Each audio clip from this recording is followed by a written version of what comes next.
విద్యాప్రదాత్రి. ఆ తల్లి అనుగ్రహం ఎవరికి కలుగుతుందో వారు అనేక విషయములను గ్రహించి చిట్ట చివరికి నిజమైన తానెవరో తెలుసుకొని మోక్షాన్ని పొందగలిగినటువంటి స్థితికి ఎదుగుతాడు. అందుకే సరస్వతీ కటాక్షం సామాన్యమైనటువంటి సృష్టి నియమములు జగత్తు యందు ఏ ఉంటాయో వాటిని అధిగమించేటట్టు చేస్తుంది. విద్యానామ నరస్య రూపమధికం ప్రచ్ఛన్నగుప్తం ధనం. సర్వసాధారణంగా లోకంలో అందము అని ఒక మాట వాడుతుంటాం. ఈ అందము అన్నది ఎవరికి వాళ్ళు అందంగా కనపడకపోతే అసలు సృష్టి నడవదు. ఎవరికైనా నేను అందంగా లేను అని ఒక భావన కలిగిందనుకోండి, ఇంకా ఆ వ్యక్తి చాలా కష్టపడిపోతాడు. కానీ ఎవరికి వారు నేను చాలా అందంగా ఉంటాను అన్న భావనతో జీవించగలిగినటువంటి ఒక గొప్ప అనుగ్రహాన్ని ఈశ్వరుడు ఇచ్చాడు. అందుకే అన్నిటికన్నా ఎక్కువ ప్రీతిపాత్రం ఏమిటంటే అద్దం ముందు కూర్చొని తనని తాను చూసుకోవడం. ఎందుకని అంటే నేను బాగుంటానని ఎవరికి వాడికి ఒక అభిప్రాయం ఉంటుంది, అది ఉండాలి కూడా. అలా ఉండకపోతే జీవించడం కష్టం మనిషి. కానీ అందమన్న మాటకి ఒక నిర్వచనం లేదు లోకంలో. ఎందుకని అంటే నాకు ఒక వస్తువు అందంగా అనిపించవచ్చు, అది మీకు అందంగా అనిపించకపోవచ్చు. నేను ఇవాళ అందంగా ఉంది అన్నది ఒక 10 రోజుల తర్వాత అందంగా ఉండకపోవచ్చు. అంతవరకు ఎందుకు? ఇవాళ సాయంకాలం పూసిన మల్లెపువ్వు రేపు పొద్దుటికి వడిలిపోతే ఆ అందం ఉండదు. శంకర భగవత్పాదులు భజగోవిందంలో ఒక అద్భుతమైనటువంటి మాట అంటారు. మాకురు ధనజన యవ్వన గర్వం హరతి నిమీషత్కాల సర్వం మాయామయమిదమఖిలం హిత్వా బ్రహ్మపిదం త్వం ప్రవిశ విదిత్వా అంటారు. ఒంట్లో ఉన్న ఓపికని కానీ జవసత్వాల్ని కానీ అందాన్ని కానీ కాలం తినేస్తుంది. ఆ కాలమును ఆపగలిగినటువంటి శక్తి లోకంలో ఎవరికీ ఉండదు. ప్రత్యాయాంతిగతాః పునర్నదివసాః కాలో జగద్భక్షకః అంటారు. సూర్యోదయ సూర్యాస్తమయాలలో, చంద్రోదయ చంద్రాస్తమయాలలో ఈశ్వరుడు ఈ జగత్తునంతటినీ తినేస్తున్నాడు. తినేస్తుంటే వికారములు సంభవిస్తాయి. 6 వికారములు ఉంటాయి అని. అందుకే దీనికి జగత్ అని పేరు. జగత్ అనడానికి కారణం ఏంటంటే సంస్కృతంలో ఏ మాట వాడినా దాని వెనక ఏదో పరమార్థం ఉంటుంది. జగత్ అంటే జా అంటే జాయతి, గా అంటే గచ్చతి. ఏది పుడుతుందో, పుట్టినది వెళ్ళిపోతుందో దానిని జగత్ అంటారు. అంటే దేనికైనా పుట్టిన తేదీ అని ఒకటి ఉంటుంది. ఇంతకు ముందు లేదు, కానీ ఇప్పుడు వచ్చింది కొత్తగా. ఓ కొబ్బరి చెట్టు, అదేం సృష్టిలో ప్రారంభించి ఉన్నది కాదు, ఎప్పుడో వచ్చింది. అది ఉన్నది ఎడం పక్కన, పుట్టిన తేదీ ఉన్నది అంటే అది వెళ్ళిపోయే తేదీ కూడా ఉంటుంది.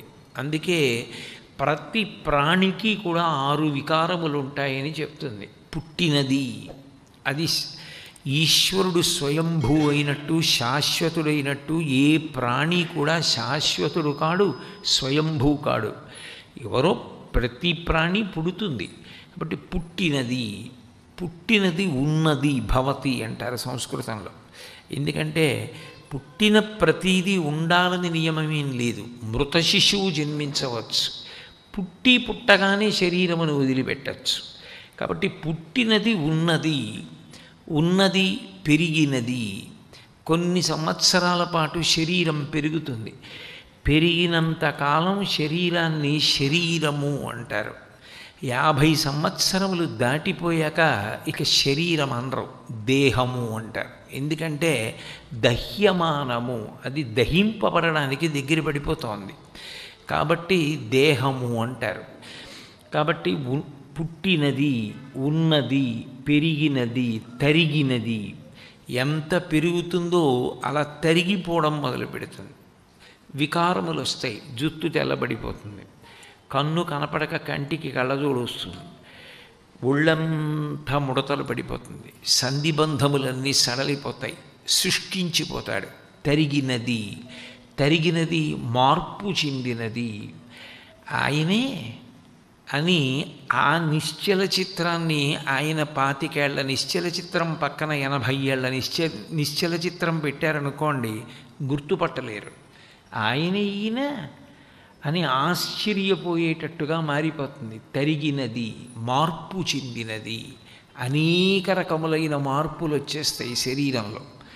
చిట్ట చివరికి నశించినది, ఆ శరీరం ఉండదు, వెళ్ళిపోతుంది కాలంలో. వెళ్ళిపోయిన తర్వాత ఆ చిత్రపటం గోడ మీద కొన్నాళ్ళు ఉంటుంది.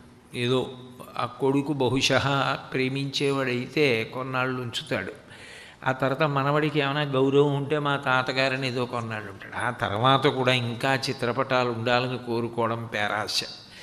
అలా ఏం ఉండవు. ఇంకా కారే రాజులు రాజ్యముల్ గెలువరి గర్వోన్నతిం పొందరి వారేరి సిరి మూట కట్టుకొని పోవంజాలిరి భూమిపై పేరైనన్ కలదే శిబి ప్రముఖులున్ ప్రీతిన్ యశక్కాములై ఈరే కోర్కెలు వారలంతలపరే కాలమున్ భార్గవ అంటారు పోతన గారు భాగవతంలో. ఎన్ని కోట్ల కోట్ల మంది లోకంలో పుట్టారు, ఎన్ని కోట్ల కోట్ల మందో వెళ్ళిపోయారు. అయితే చమత్కారం ఏమిటంటే ఇందులో ఎంత మిగిలిన కటాక్షములు ఉండనివ్వండి, వాళ్ళ చిత్రపటాన్ని తెచ్చి ఇంట్లో పెట్టుకోరు. ఆయన చాలా అందగాడు, ఎన్నో చలనచిత్రాల్లో నటించాడు. అదంతా ఆయనకి వేసిన అలంకారం కృతకంగా. ఆయన వయస్సు 60, బయట ఇంకోలా ఉంటాడు, చలనచిత్రంలో ఓలా ఉంటాడు. అందంగా కనపడ్డాడు కదా అని తెచ్చి ఇంట్లో ప్రతి చిత్రపటాన్ని పెట్టుకోరు. ఎవరి చిత్రపటం పెట్టుకుంటారు అంటే బాహ్యమైన అందం చూడరు, సరస్వతీ కటాక్షం చూస్తారు. కంచి కామకోటి పీఠాధిపత్యం వహించి నడిచే దేవుడిని పేర్గాంచినటువంటి రాశీభూతమైన ధర్మం మహానుభావులు చంద్రశేఖరేంద్ర సరస్వతి మహాస్వామి వారు ఉండేవారు. వారు 95 సంవత్సరముల వయస్సు వచ్చిన తరువాత కూడా ధర్మాన్ని అతిక్రమించకుండా, సన్యాసి వాహనం ఎక్కకూడదు కాబట్టి 95 ఏళ్ల వయస్సులో శరీరం అంతా వడిలి వత్త అయిపోయి ఉరప్పంజరంలో ఎముకలు 1, 2, 3 అని లెక్క పెట్టచ్చు.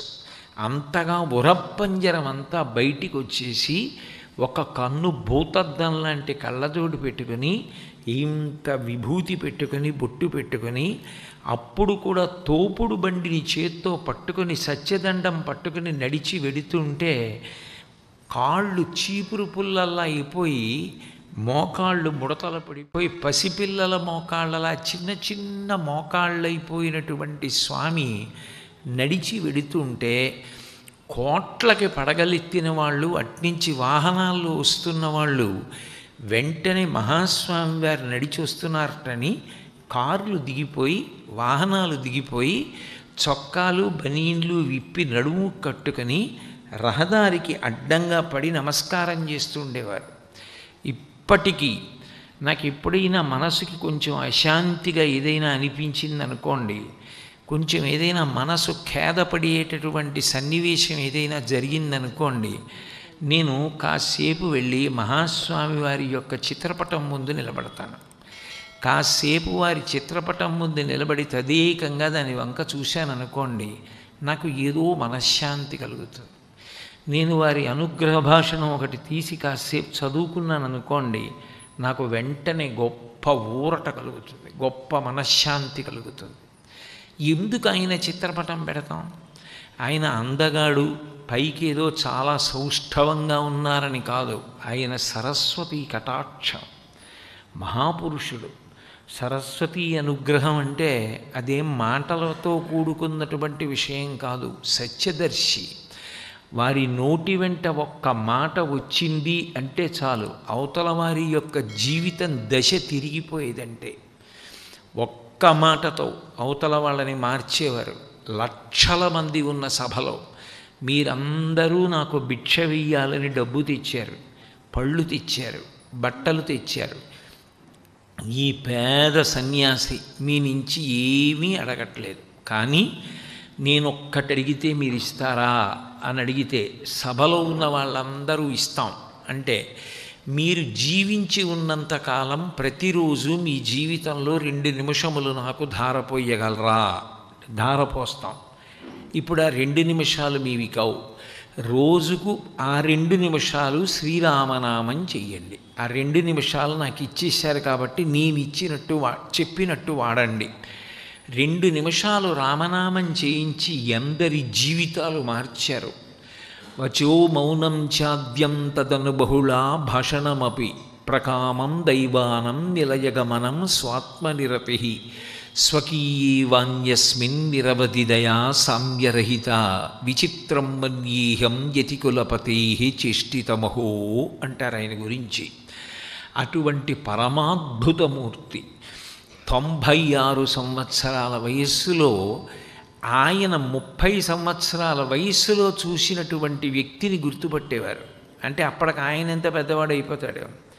అంత ముసిలివాడైపోయినటువంటి వాడు పీఠానికి వచ్చి ప్రదక్షిణం చేస్తుంటే గుర్తుపట్టి లోపలికి పిలిచేవారు. అంతటి ధారణాశక్తి, అంతటి జ్ఞాపక శక్తి, అది సరస్వతీ కటాక్షం అంటే. వయసుతో ఆ జ్ఞాపక శక్తి చెదిరిపోలేదు ఆయనకి, అలాగే ఉంది. అలాగే మాట్లాడేవారు. సమాధిలోకి వెళ్ళిపోయి దర్శనం చేసి మాట్లాడుతుండేవారు. అంతటి సరస్వతీ కటాక్షం పొందిన మహాపురుషులు ఎవరుంటారో వాళ్ళకి బాహ్యమైన అందంతో సంబంధం ఉండదు. ఒక వివేకానందుడు ఉన్నాడు. వివేకానందుడు ఎంత అందగాడని ఎవరూ ప్రశ్నించారు. రామకృష్ణ పరమహంస ఉన్నారు. లోకంలో అందరి కళ్ళు ఒకలా ఉంటాయి, రామకృష్ణ పరమహంస కళ్ళు ఒక్కటి ఒకలా ఉంటాయి. ఆయన కళ్ళు ధ్యానముద్రలో బరువుగా ఇలా ఉండి చూస్తున్నట్టుగా ఉంటారు. కళ్ళు ఏదో చిట్లించి చూస్తున్నట్టు ఉంటారు. రామకృష్ణ పరమహంస మూర్తిని ఇంట్లో పెట్టుకుంటారు. ఆయన ఏ అందగాడని పెట్టుకుంటారా ఎవరైనా? మహాస్వామి వారి మూర్తిని పెట్టుకుంటారు. ఆయన అందగాడని పెట్టుకుంటారా ఎవరైనా? చంద్రశేఖర భారతీ స్వామి వారిది పెట్టుకుంటారు. ఆయన అందగాడని పెడతారా? కాదు.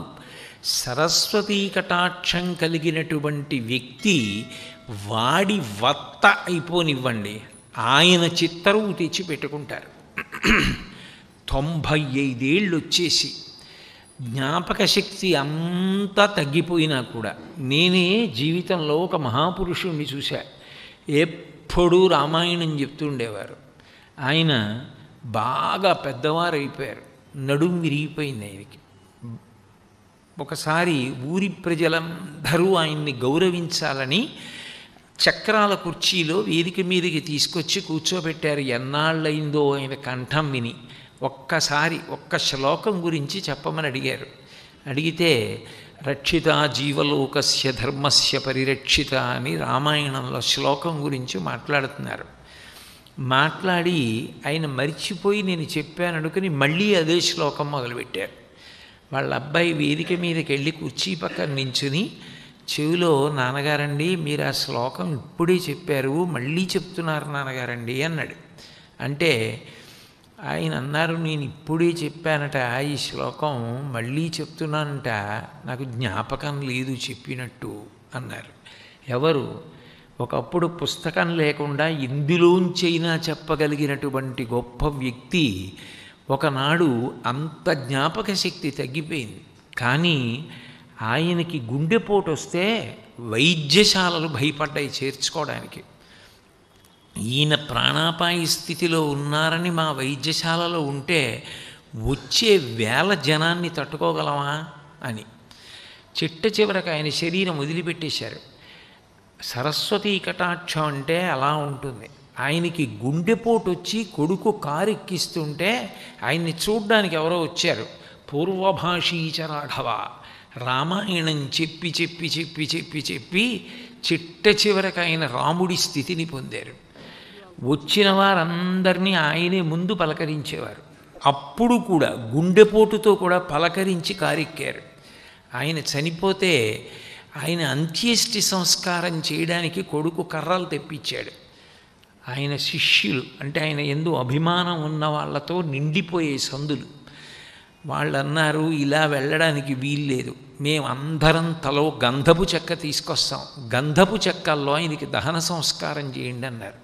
ఆయన శరీరం వదిలిపెట్టిన రోజున నాకు తెలిసి కొన్ని వందల కుటుంబాలు అన్నం వండుకోలేదు. అంతటి మహానుభావుడు వెళ్ళిపోయాడని. ఇవాల్టి రోజుల్లో ఇంటి యజమాని వెళ్ళిపోతే అన్నం వండుకోవడం మానేస్తారని నమ్మకం లేదు. కానీ ఆ సరస్వతీ కటాక్షం ఉన్న వ్యక్తి వెళ్ళిపోతే ఒక రోజంతా ఎన్నో కుటుంబాలు అన్నం తినలా. అలా తినని వాళ్ళల్లో నేను కూడా ఉన్నాను. ఆయన ఎవరో కాదు, శ్రీభాష్యం అప్పలాచార్య స్వామి వారని ఒకప్పుడు రామాయణ ప్రవచనం చేస్తుండేవారు, విశాఖపట్టణంలో ఉండేవారు. ఎవరో నన్ను పలకరించి ఇవాళ ఆ విషయం ప్రస్తావనకి తెచ్చారు వారి గురించి. పొద్దున్న బాలాజీ మందిరానికి వెళ్ళినప్పుడు బాలాజీ మందిరంలో ఉన్నటువంటి ప్రధాన అర్చకులు శ్రీభాష్యం అప్పలాచార్య స్వామి వారి గురించి స్మరించారు. సరస్వతీ కటాక్షం ఉన్నటువంటి వ్యక్తి అందం చెదిరిపోదు. ఎన్నేళ్ళు రానివ్వండి, ఆయన్ని చూడాలని వస్తారు. ఆయన ఎంత అందగాడు చూడరు. ఆయన పాదముల మీద పడిపోతారు. ఆయన చిత్రాన్ని ఇంట్లో పెట్టుకుంటారు. ఆయన చెప్పిన మాటలు జ్ఞాపకం తెచ్చుకుంటారు. ఏపీజే అబ్దుల్ కలాం గారు ఎంత అందగాడు అని ఎవ్వరు అడగరు.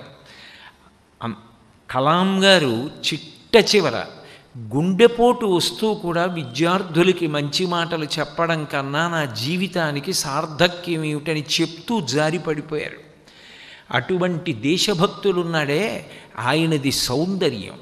అది చెదిరిపోయే అందం కాదు.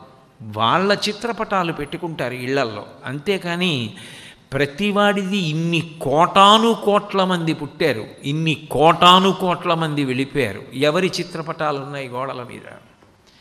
ఎవరింట్లో ఎందుకు ఉంటాయి? ఎవరి ఉంటాయి అంటే లోకంలో అందరి అందం కాలంలో చెదిరిపోయినా సరస్వతీ కటాక్షం ఉన్నవాడి అందం కాలంలో పెరిగిపోతుంది.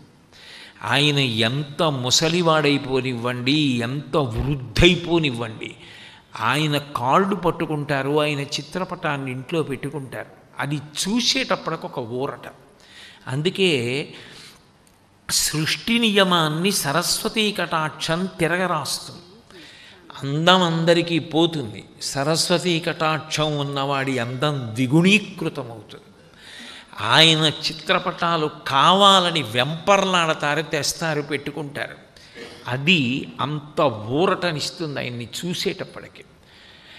కాబట్టి విద్యానామ నరస్య రూపమధికం ప్రచ్ఛన్నగుప్తం ధనం. లోకంలో లక్ష్మీ కటాక్షం కూడా ఉంటుంది, ఉండవలసింది. నేను దాన్ని తక్కువ చేసి మాట్లాడటం లేదు. కానీ లక్ష్మీ కటాక్షం ఇప్పుడు భయహేతువే. ఎందుకని అంటే నాకింత డబ్బుంది అని కానీ, నాకిన్ని ఇళ్ళున్నాయని కానీ, నాకిన్ని కర్మాగారాలున్నాయని కానీ, నాకింత ఐశ్వర్యం ఉందని కానీ ఉన్నవాడు చెప్పలేడు. లక్ష్మీ కటాక్షం ఉన్నవాడు నాకు లేదు అంటాడు. ఏమండి మీకేమి బ్రహ్మాండమైన ఆస్తి ఉంది అన్నాను అనుకోండి, అబ్బే ఏముందండి ఏదో పెద్దవాళ్ళ గౌరవానికి అలా అంటున్నా అంటాడు. లోకంలో చిత్రం ఏంటంటే లక్ష్మీ కటాక్షం ఉంది అంటే ఒప్పుకోరు, సరస్వతీ కటాక్షం లేదు అంటే ఒప్పుకోరు. మీకేం తెలియదండి అన్నాం అనుకోండి, నాకు తెలియకపోవడం మీకే తెలియదు అంటాడు. సరస్వతీ కటాక్షం లేదంటే ఒప్పుకోడు, లక్ష్మీ కటాక్షం ఉందంటే ఒప్పుకోడు. అదో విచిత్రం. అందుకే లక్ష్మీ కటాక్షం ఏం చేస్తుంది అంటే ఎంత ఉన్నదో అంత కనురాపునకు కారణమవుతుంది. లోకంలో అందరికీ సర్వసాధారణంగా అటువంటి వారి పట్ల అసూయాద్వేషాలు ఉంటాయి. వాడికి ఏమండి అని కొంచెం కఠినమైన మాటలు కూడా మాట్లాడతారు. పాపం ఆయన ధార్మికంగా సంపాదించిందే అయి ఉండొచ్చు, ఆయనకి ఏమండి తెగ బలిసి ఉన్నాడు అనేస్తారు చటుక్కుని. కానీ సరస్వతీ కటాక్షం ఉన్నవాడు అనుకోండి, దానికి ఒక గొప్పతనం ఉంది. లక్ష్మీ కటాక్షం తెలిసిపోతుంది, ఇంత డబ్బున్నవాడు అని తెలుస్తుంది, కనురాపు ఉంటుంది. సరస్వతీ కటాక్షం ఉందనుకోండి ఎవ్వరికీ తెలియదు. ఎంత సరస్వతీ కటాక్షం ఉండనివ్వండి, లక్ష్మీ కటాక్షానికి ఏ పరిమితులు ఉంటాయో ఆ పరిమితులు సరస్వతీ కటాక్షానికి లేవు. నచోరహార్యం నచ రాజహార్యం న భ్రాతుభాజ్యం నచ భారకారి వ్యయే కృతే వర్ధత ఏవ నిత్యం విద్యాధనం సర్వధన ప్రధానం. బయట లక్ష్మీ కటాక్షం ఉండి నా దగ్గర చాలా డబ్బు ఉందనుకోండి, అది దొంగలు ఎత్తుకుపోతారు. ఇంత డబ్బుందా ఈయన దగ్గరని ఎప్పుడు కన్నవేద్దామా అని చూస్తారు. దొంగలు పట్టుకుపోతారు. సరస్వతీ కటాక్షాన్ని ఎవడెత్తుకుపోతాడు? ఆయన ఒక్కడు చెట్టు కింద తల కింద చేయిబెట్టుకు పడుకున్నా ఆయన సరస్వతీ కటాక్షాన్ని ఎత్తుకుపోయేవాడు లోకంలో ఉండడు. చోరహార్యం నచ రాజహార్యం. అకస్మాత్తుగా సరస్వతీ కటాక్షాలన్నీ రద్దు చేస్తున్నాం అండం ఎప్పటికీ కుదరదు. నోట్లు రద్దు చేయగలరేమో కానీ సరస్వతీ కటాక్షాన్ని ఎలా రద్దు చేస్తారు? ఎలా సాధ్యం? అది ఎవ్వరూ రద్దు చేయలేరు. 2, నీ దగ్గర ఇంత ఆస్తి ఉంది కాబట్టి ఇంత పన్ను వేస్తున్నావు అంటారు. నీకు ఇన్నొచ్చు కాబట్టి నీ దగ్గర 4 శ్లోకాలు పన్నేస్తున్నామని ఎవడండవు. సరస్వతీ కటాక్షానికి రాజు పన్నులు వేయడం ఇటువంటివేమి ఉండవు. నచ రాజహార్యం, రాజు తీసుకోలేడు. నా భ్రాతుభాజ్యం, తోడపుట్టిన వాళ్ళు నీ దగ్గర ఇంత ఉంది కదా, ఇందులో నాకు ఇంత వస్తుంది, నాన్నగారి దగ్గర నుంచి నీకు ఇంత వచ్చింది అని వాటా అడుగుతారు. లేకపోయినా నీ దగ్గర ఇంత ఉంది కదరా అన్నయ్య, నన్ను కూడా చూడరా అంటారు. కానీ సరస్వతీ కటాక్షం ఉన్నవాడితో కలిసి పుట్టిన వాళ్ళు కూడా మాకు వాటా వస్తుందని అడిగి తీసుకోవడం సాధ్యం కాదు. నా భ్రాతుభాజ్యం నచ భారకారి, డబ్బు బాగా ఎక్కువయ్యే కొద్దీ బాబోయ్ ఇంత ఉంది, ఎలా రక్షించుకోవాలో ఎవరి పేరు మీద పెట్టాలో, ఎలా దాచాలో, ఎన్ని బెంగలు, ఎంత అల్లరో, నిద్రపడుతుందా ఓ పట్టాన. కానీ సరస్వతీ కటాక్షం ఉందనుకోండి, దాని బరువేం లేదు, మనిషి తేలికైపోతాడు. చందమామని చూస్తే హాయిగా పౌర్ణమి చంద్రుణ్ణి చూసి చిత్రనలీయంలోంచి 4 పద్యాలు చెప్పుకొని మేడ మీద చాపేసి పడుకుంటాడు. చక్కటి గాలీసిందనుకోండి, వాయువు మీద 3 శ్లోకాలు రామాయణంలోంచి చెప్పుకొని హాయిగా తల కింద చెయ్యెట్టుకుని నిద్రపోతాడు. ఏమీ లేదనుకోండి, హాయిగా ఏ భారతంలోంచో ధర్మం గురించి తిక్కనగారు చేసిన 4 పద్యాలు చదువుకుని నిద్రపోతాడు. ఆయనకి ఎప్పుడూ మనసులో సంతోషమే. కారణం ఏమిటంటే ఊటబావి, లోపల నుంచి ఏవో మంచి విషయాలు జ్ఞాపకానికి వస్తూ ఉంటాయి. అవన్నీ తలుచుకుంటూ ఉంటాడు, చదువుకుంటూ ఉంటాడు, ఆనందపడిపోతూ ఉంటాడు, తనలో తానే తేలిపోతూ ఉంటాడు. లక్ష్మీ కటాక్షం బరువు నొక్కేస్తూ ఉంటుంది. బాబోయ్ ఏమైపోతుందో వ్యయే కృతే వర్ధతయేవ నిత్యం. లక్ష్మీ కటాక్షం ఖర్చు పెడితే తగ్గిపోతుంది. 100 రూపాయల్లో 10 రూపాయలు ఇస్తే 90 అవలా. సరస్వతీ కటాక్షం ఎంత చెప్పినా పెరుగుతుంది తప్ప తరిగిపోవడం ఉండదు. 2 రోజులు భోపాల్ వెళ్ళి సరస్వతీ కటాక్షం గురించి చెప్పారండి అంటే అయ్యో మీకు తగ్గిపోలేదా అని ఎవరు అనరు. ఇంకా పెరుగుతుంది కానీ జ్ఞాపకానికి వచ్చి తగ్గిపోయేది ఏమి ఉండదు దానివల్ల. వ్యయకృతే వర్ధతయేవ నిత్యం విద్యాధనం సర్వధన ప్రధానం. అందుకే సృష్టిలో సర్వసాధారణంగా ఉండే నియమాలన్నీ సరస్వతీ కటాక్షంలో వేరుగా అన్వయం అవుతాయి. తగ్గిపోవడాలు అవి ఏమీ ఉండవు సరస్వతీ కటాక్షంలో. అది నిజానికి మనశ్శాంతి హేతు. అందుకే శంకర భగవత్పాదులు సౌందర్యలహరి పూర్తి చేస్తూ సరస్వత్యా లక్ష్మ్యా విధిహరి సపత్నో విహరతే రతే పతివ్రత్యం శిథిలయతి రమ్యేన వపుషా చిరంజీవన్నీవ క్షపిత పశుపాశ వ్యతికర పరానందాభిక్యం రసయతి రసం తద్భజనవాన్ అంటారు.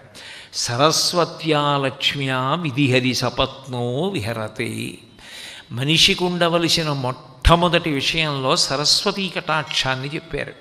ఎందుకని అంటే సరస్వతీ కటాక్షం లేని లక్ష్మీ కటాక్షం భయహేతువు, పతనహేతువు. సరస్వతీ కటాక్షం లేకుండా లక్ష్మీ కటాక్షం ఉందనుకోండి, ఎంత భయం ఉంటుందో. ఎందుకని అంటే వేలిముద్ర వేస్తాడు కానీ వ్రాసిన వాడు ఏం రాశాడు? మనకి చెప్పిందే వ్రాశాడా? నిజమేనా? ఉన్న ఆస్తి ఉందా? అది నిజంగా మనం చెప్పిన చోట ఉంచాడా? ఆయనకి కొడుకు పుట్టాడు అనుకోండి, ఆయన వ్యాపారంలో పెట్టాడు, ఒరేయ్ చదువు లేక చాలా బెంగ పెట్టుకున్నానురా, వ్యాపారం చేశాను కానీ నీకు తెలీదు, నిద్ర పట్టేది కాదు, అన్నం సహించేది కాదు, నువ్వు బాగా చదువుకో అని ముందు కొడుకుని చదివిస్తాడు. సరస్వతీ కటాక్షంతో కూడుకున్న లక్ష్మీ కటాక్షం ధైర్యం. తను చూసుకోగలడు విషయాలన్నీ. తను పెట్టిన సంతకం ఎందుకు పెట్టాడో తెలుసు. రెండు, సరస్వతీ కటాక్షం లేదనుకోండి, దేనికి దానం చెయ్యాలో తెలియదు. అపాత్ర దానం చేస్తే అది ఆత్మని పాడు చేస్తుంది. పాత్రత నెరిగి దానం చెయ్యాలి. పాత్రత నెరగడానికి సరస్వతీ కటాక్షం ఉండాలి. సరస్వతీ కటాక్షం ఉంటే అది పతనహేతువు కాదు. దాన్ని జాగ్రత్తగా శాస్త్రీయంగా ఖర్చు పెడతాడు. తస్మాత్ శాస్త్రం ప్రమాణంతే కార్యకార్య వ్యవస్థితవు అంటాడు గీతాచార్యుడు. ఏది చెయ్యాలన్నా చెయ్యకూడదన్నా శాస్త్రం ప్రమాణం. ఆ శాస్త్రం తెలియడం అంటే సరస్వతీ కటాక్షం. అందుకే సచామర రమావాణి సవ్యదక్షిణ సేవిత అని లలితా సహస్రనామ స్తోత్రంలో అమ్మవారికి ఒక నామం. కామాక్షి లలితా త్రిపుర సుందరి కూర్చునుంటే ఆవిడికి కుడి చేతి వైపు సరస్వతీదేవి ఉంటుంది, ఎడం చేతి వైపు లక్ష్మీదేవి ఉంటుంది.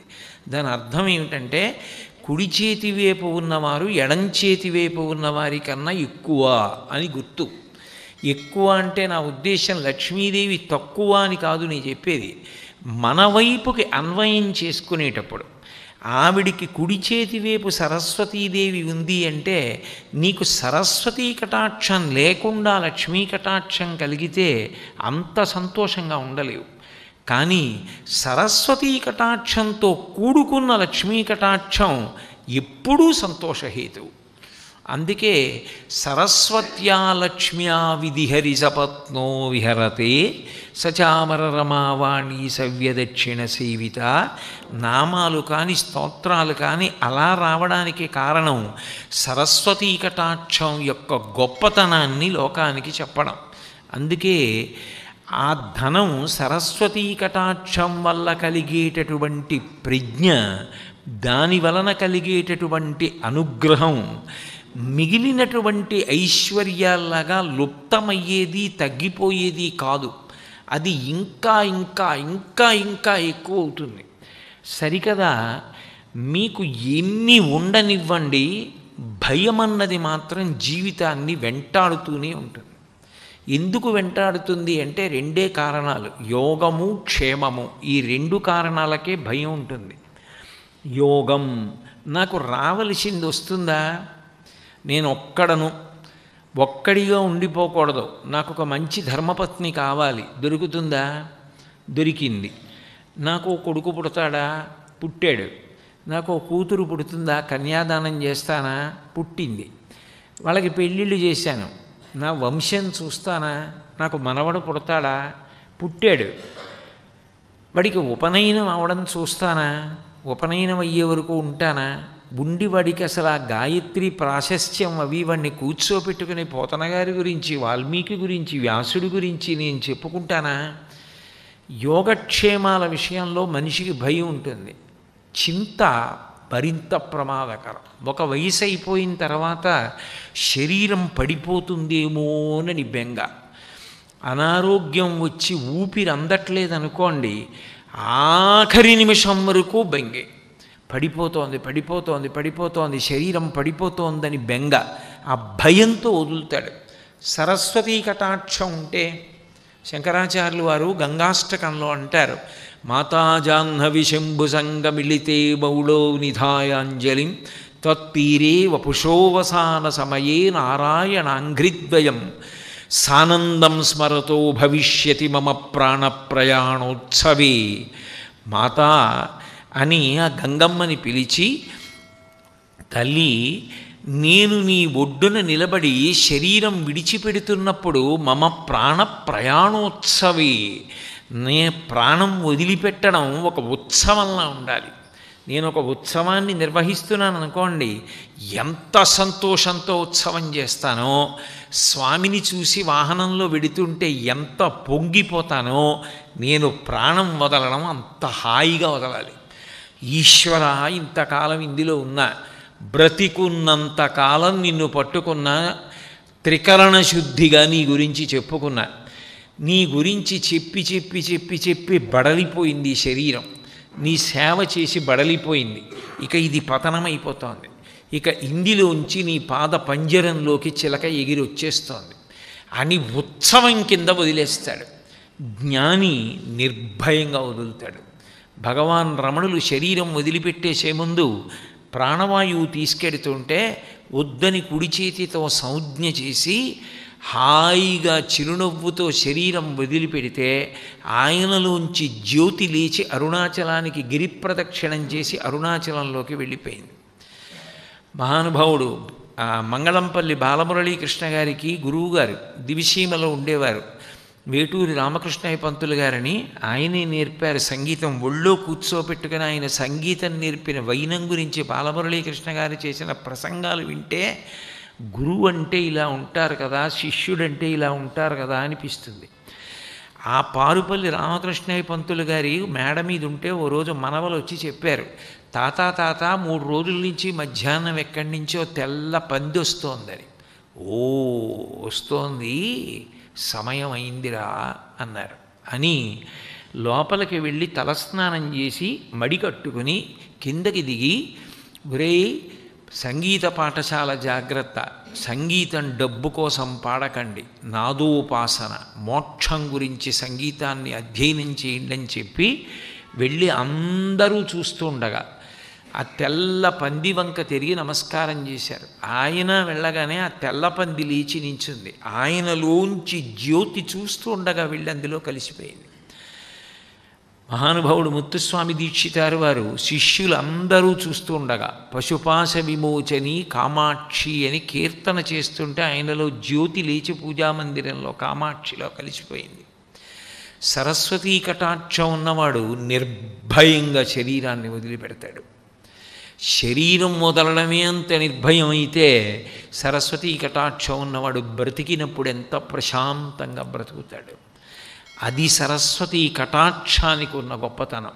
అందుకే సరస్వతీ కటాక్షాన్ని మించిన కటాక్షం లోకంలో ఉండదు.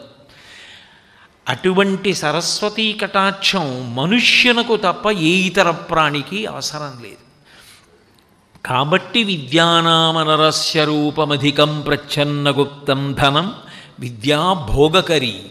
భోగకరి అంటే భోగము అన్న మాటకు అర్థం ఏమిటి అంటే కొన్ని వస్తువులు ఉంటే భోగం అనుభవిస్తారు. అవసరములు వేరు, అవసరములు ఉండి తీరాలి. అవసరాలు దాటిపోతే భోగములు అంటారు. తినడానికి ఉండాలి, తాగడానికి మంచినీళ్ళు దొరకాలి, ఉండడానికి ఓ ఇల్లు ఉండాలి, కట్టుకోవడానికి ఓ బట్ట ఉండాలి, ఆరోగ్యం ఉండాలి, ఇవన్నీ సరే. బయట వేడిగా ఉంటే నేనున్న గది చల్లగా ఉండాలి అంటే అలా ఉంచగలిగిన యంత్రం ఒకటి ఉండాలి. అంటే అది ఐశ్వర్యం ఉంటే కదా సాధ్యం అవుతుంది. అందరూ వడగాడ్పులో ఉంటే నేను ఒక్కడిని చల్లగా ఉండాలంటే బయట చల్లగా ఉంటే నేనున్న గది వేడిగా ఉండాలి. అంటే ఉష్ణోగ్రతని పెంచగలిగిన యంత్ర పరికరం ఒకటి ఉండాలి. అది వాడితే విద్యుత్ ఛార్జీలు పెరిగితే దానికి సుంకం కట్టగలిగినటువంటి శక్తి ఉండాలి. అంటే ఇవన్నీ భోగాలు. ఈ సుఖాలు అనుభవించాలి, ఈ భోగాలు అనుభవించాలి అంటే ఎవరికి సాధ్యమవుతుంది అంటే అది సరస్వతీ కటాక్షం ఉన్నవాడికి సాధ్యమవుతుంది. అంతవరకు ఎందుకండి, చాలా తేలికగా మీకు అర్థం అవ్వాలంటే ఒక్క మాట చెప్తే తెలిసిపోతుంది. ఒక పెద్ద కార్యాలయానికి మీరు వెళ్ళండి. పెద్ద కార్యాలయంలోకి వెడితే సామాన్యమైనటువంటి ఉద్యోగులందరూ బయట కూర్చుని పనిచేస్తూ ఉంటారు. ఆ ఉద్యోగం దొరకడమే కష్టం. చదువుకున్నారు, అదృష్టం ఉంది కాబట్టి వారు కూర్చుని పనిచేస్తున్నారు. కార్యాలయానికి అధికారి, ఆయన యందు సరస్వతీ కటాక్షం ఎక్కువ ఉంటే కదా ఆయన అధికారి అయ్యాడు. అధికారి వీళ్లతో కలిసి కూర్చుంటారా? ఆయనకి వేరే గది ఉంటుంది. గది బయట ఒక వ్యక్తి ఉంటాడు. ఆయన మీకోసం ఫలానా వారు వచ్చారు అని లోపల చెప్తే ఒక్క గంట ఆగమను అంటే బయటికి వచ్చి చెప్తే ఆగవలసిందే, ఎదురు చూడాలి. ఆయన కిందకి దిగారనుకోండి, 4 చక్రాల వాహనానికి సంబంధించిన సారథి తలుపు తీసి పట్టుకుని ఆయన కూర్చున్న తర్వాత తలుపు వేసి వెళ్ళి కూర్చుని వాహనాన్ని నడుపుతాడు. అంటే ఈ భోగం ఎందుకు వచ్చింది? మిగిలిన వాళ్ళకన్నా ఆయన ఎక్కువ సంతోషాన్ని ఎందుకు పొందగలుగుతున్నారు? ఆయన బాగా చదువుకున్నారు కాబట్టి ఆయనకి ఆ స్థితిని ఇస్తారు. ఆయన సామాన్యమైన చదివే చదివారనుకోండి, ఆయన ఈ భోగాలు ఎలా పొందుతారు? అంటే భోగానికి కారణం ఏదయింది? సరస్వతీ కటాక్షమే అయింది. సరస్వతీ కటాక్షంతో అనుభవించే భోగం తాను ఖర్చు పెట్టి అనుభవించాడు. ఆయన సేవ వాడుకున్నందుకు వేరొకరు ఖర్చు పెట్టి అన్ని భోగములు ఆయనకిస్తారు. నా డబ్బుతో నేను ఖర్చు పెడితే అది లక్ష్మీ కటాక్షం కాదు. వేరొకరు దానికి ఖర్చు పెట్టి నన్ను భోగాలు అనుభవించమన్నారు అంటే అది సరస్వతీ కటాక్షము వలన మాత్రమే సాధ్యం. ఆయన అంత గౌరవనీయుడు ఎందుకయ్యారు? ఆయనకి అంత శక్తి ఎక్కడి నుంచి వచ్చింది? ఆయన ఒక్క సంతకం పెడితే అవతల వారికి గొప్ప మనశ్శాంతిని కల్పించగలరు. ఆయన ఒక్క సంతకం పెడితే దుర్మార్గుణ్ణి శిక్షించగలడు. ఎక్కడి నుంచి వచ్చింది ఆయనకు ఆ శక్తి? ఆయన బాగా చదువుకున్నారు కాబట్టి. అంత చదువుకోవడం వల్ల ఆ శక్తి సంక్రమించింది. ఆ సంక్రమించడానికి కారణం సరస్వతీ కటాక్షమే. అది ఎవరిని అనుగ్రహించిందో వారు ఆ స్థాయిలో నిలబడగలుగుతారు. ఆ సరస్వతీ కటాక్షం లేదనుకోండి, ఆ స్థానం ఎలా కలుగుతుంది? ఒక్కనాటికి కలిగే అవకాశం ఉండదు. అందుకే భోగకరి విద్య సమస్త భోగములకు కారణమవుతుంది. చాలామంది తెలియక ఒక మాట అంటుంటారు, సరస్వతి లక్ష్మి ఒక చోట ఉండవండి అంటుంటారు. ఎందుకు ఉండవండి అని మీరు అడిగారనుకోండి, వెంటనే ఏం చెప్తారంటే వాళ్ళిద్దరూ అత్తా కోడళ్ళండి అంటారు. కారణం ఏమంటే బ్రహ్మగారి భార్య సరస్వతీదేవి, బ్రహ్మగారు నారాయణమూర్తి నాభికమలంలోంచి పుట్టాడు కాబట్టి నారాయణుడికి కొడుకు, నారాయణుడి భార్య లక్ష్మీదేవి కాబట్టి సరస్వతీదేవికి లక్ష్మీదేవి అత్తగారు అవుతుంది, అత్తా కోడళ్ళు ఇంట్లో ఉండరండి అంటారు. కొంతమంది ఉండరేమో, అందరూ ఉండరని చెప్పడం సాధ్యం కాదు. కలిసి ఉండేవాళ్ళని నేను ఎందరినో చూశా. నేను అనపర్తి అని తూర్పుగోదావరి జిల్లాలో ఉపన్యాసాలకు వెళ్ళేవాడిని. కోడలు మొదటి పురిటికి వెడితే అత్తగారికి జ్వరం వచ్చింది, కోడలు వదిలి ఉండలేక. అక్కడ కోడలికి జ్వరం వచ్చింది. వైద్యుడి దగ్గరికి తీసుకెళ్తే అత్తగారిని వదిలి ఉండలేకపోతోంది, తొలిచూలైనా ఆవిడ దగ్గరికే పంపించేయండి అన్నారు. ఆ అమ్మాయిని అత్తగారి దగ్గరికి పంపిస్తే తల్లిగారు వచ్చింది తప్ప ఆ అమ్మాయి అత్తగారింటికి వెళ్ళలా, పుట్టింటికి వెళ్ళలా. అత్తగారింట్లోనే ఉండి తొలికాన్పు కూడా పొందింది. ఆ అత్త కోడలు తల్లి కూతురు కూడా అలా ఉండరు. అలా ఉన్న కుటుంబాలు ఉన్నాయి. ఎక్కడో ఎవరో అత్తా కోడళ్ళు కలిసి ఉండకపోవచ్చు, అంత మాత్రం చేత సరస్వతీదేవి లక్ష్మీదేవి కూడా అలా ఉండరు అన్న సిద్ధాంతం అర్ధరహితమైన సిద్ధాంతం. నిజంగా చెప్పాలి అంటే సరస్వతీ కటాక్షం ఉన్నవాడికే లక్ష్మీ కటాక్షం. మీకు తేలిక ఉదాహరణ ఒకటి చెప్పనా? మీరు మరోలా అనుకోకుండా ఉంటే చెప్తాను.